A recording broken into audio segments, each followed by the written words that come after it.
Chapter 13, The Constitution of India, Part 1. Let us first understand what is civics. As you all know that history is related to our past and at the same time civics belongs to our present, and you all should have interest in this part too. Why? As it tells you about how the governments are elected, what fundamental rights we as a citizens have, what kind of duties we have to follow towards our country, what kind of judicial system we have, and many more things.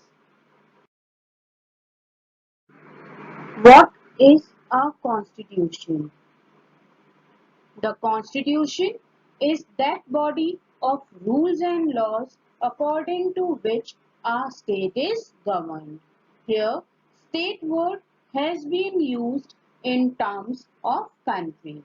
Now here, the question arises, why do we need a constitution? Here, I would like to give you two simple examples. First example is related to a cricket match. Here in the given picture you can see the umpire has given a free hit to the batsman. But why?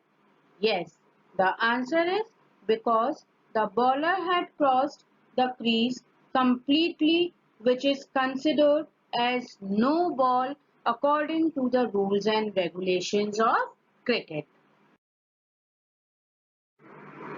Second example is of a football match. In football match, the players are not allowed to touch the ball with their hands. This makes it clear that each and every game has certain rules and regulations which we have to follow while playing these games. Similarly, at the country level, we have certain rules and regulations which we have to follow as a citizen of that particular country. These rules and regulations are available in written and unwritten form. Such written document in which we find rules is called a constitution. The Constitution defines and determines certain things, like firstly it determines that what form of government we have, like we have a monarchical government or a democratic government. Secondly, it defines the relationship between the government and the citizens. Thirdly, it sets down the powers and functions to be exercised by the various organs of government like the legislature, the executive and the judiciary. Then fourthly, it spells out means it tells out the rights and duties of the citizens. Framing of the Indian Constitution. There were several major events which led to the making of the Indian Constitution. It dates back to 17th century when the Britishers came to India as traders, and slowly over the next 100 years they conquered different parts of India until and unless India becomes a colony of the Britishers by 1856. Then came the major event, the Revolt of 1857, which is also known as the First War of Independence against the British rule, which was followed by several movements which were launched by Indian freedom fighters to free India from British rule. But all these revolts and freedom movements gained little success until and unless Mahatma Gandhi came into the scene. Under Mahatma Gandhi, the freedom struggle gained momentum, and finally, in the face of an increasing demand for freedom, the British government finally started preparing for transfer of power to the Indians by 1946. In the meantime, the British government and the Indian national leaders, they realized that for free India they would need a constitution, and in this way the framing or the making of the Indian constitution started. To draw up the constitution for free India, a constituent assembly was made. This assembly had its first meeting on December 9, 1946, and in this meeting, Dr. Sachidanand Sinha, who was one of the oldest member of the House, he was elected as the interim president. Interim president means an acting president who works for a limited period of time. After 2 days, that is on December 11, 1946, Dr. Rajendra Prasad, he was elected as the permanent president of the Constituent Assembly.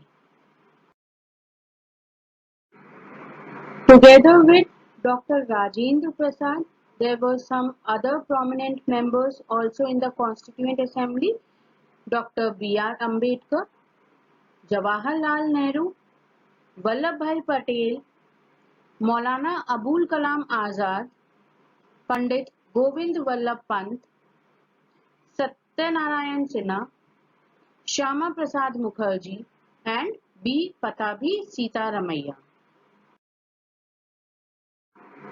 There were some prominent women members also in the Constituent Assembly, like Mrs. G. Durga Bai, Mrs. Sarojini Naidu, Mrs. Vijaya Lakshmi Pandit, Rajkumari Amrit Kaur. These women leaders also played a major role in the Constituent Assembly. Drafting Committee. The Constituent Assembly had 8 major committees. Among them, the most important one was the Drafting Committee, whose work was to draft a constitution for free India. Dr. B.R. Ambedkar was its chairman. As a law minister in Nehru's first cabinet and chairman of the drafting committee, he was responsible for drafting India's present constitution, and while making constitution, he has to consider the cultural, linguistic and religious diversity of India and its long history. And in this way, to help them in this task, the members of the committee studied the constitution of different countries too. Adoption, enactment and enforcement of the constitution. Adoption means the date when it was finally adopted. Enactment means the process of passing a law and making it official. And enforcement means the process of making people obey a particular rule or law, means to bring it into working. Enactment and adoption. The Constitution was enacted and adopted by the Assembly on November 26, 1949. This was the date when it was finally and officially adopted by the Constituent Assembly. It took about 3 years, actually, somewhat about 2 years, 11 months, and 17 days to finally adopt and enact the Constitution. In so much time, several debates were held in the assembly in which the members of the Constituent Assembly participated freely. These debates were published in several volumes in newspapers to get the public opinion, so that a constitution for a country where cultural, linguistic and religious diversity is there, a good constitution can be framed for such a country. Enforcement. The Constitution finally came into force on January 26, 1950. This was the date when it finally came into working. And now here the question arises that why only January 26 was selected as the enforcement date for our Indian Constitution. History goes back 20 years ago when our first Independence Day was celebrated, that was on January 26, 1930. But finally we gained our independence on 15th August 1947. But how we can forget the day when we celebrated our first Independence Day? So to make it a memorable one, January 26th was selected for the enforcement of the Indian Constitution. On this day, Dr. Rajendra Prasad began its first term of office as President of the Indian Union, means for Free India. He became the first President of Free India. Then the Constituent Assembly now became the Parliament of India. At present, this day is celebrated in India as the Republic Day every year.